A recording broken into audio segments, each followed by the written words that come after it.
Hello කොහොමද ඔයාලට? අද මම අරන් ආවා Typhoon Family episode 6. ටිකක් පරක්කු වුණා. ඒකට සමා වෙන්න. කොල්.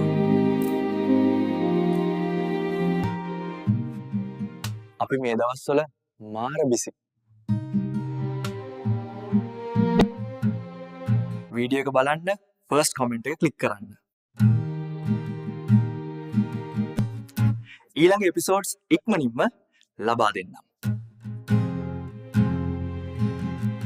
මැව්ටුන් දැස්ටාබන්. මෙම වීඩියෝ එක හොඳයි නම් අපිට ලයික් එක ලබා දෙන්න. අලුත් අය මේ වීඩියෝ එක බලනවා නම් අපිව සබ්ස්ක්‍රයිබ් කරන්න. එහෙනම් අපි ගිහින් එන්නම්. බයි.